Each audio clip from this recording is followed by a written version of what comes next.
Simple and టేస్టీగా పన్నీర్ తవా roast ఎలా చేసుకోవాలో చూసేస్తాం వచ్చేయండి. ఇక్కడ ఒక 200 గ్రామ్ పన్నీర్ తీసుకున్నాను. ఇలా నైఫ్తో వచ్చి స్లిట్స్ పెట్టుకోండి. రెండు సైడ్ మీద స్లిట్స్ పెట్టుకునేసి దానికి ఒక మసాలా పేస్ట్ వచ్చి రెడీ చేసుకుంటాం.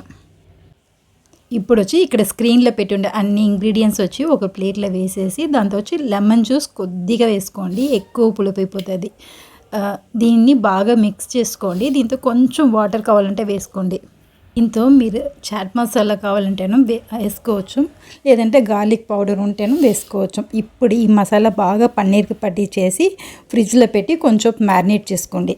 ఈ మ్యారినేట్ చేసిన పన్నీర్ వచ్చి తవా రోస్ట్ చేసుకుంటాం. కొంచెం గీ లేదంటే బటర్ వేసేసి ఇలా రెండు సైడ్స్ బాగా వచ్చి ఫ్రై చేసుకుంటే మనకి మంచిగా వచ్చి పన్నీర్ ఫ్రై వచ్చి రెడీ అయిపోతుంది.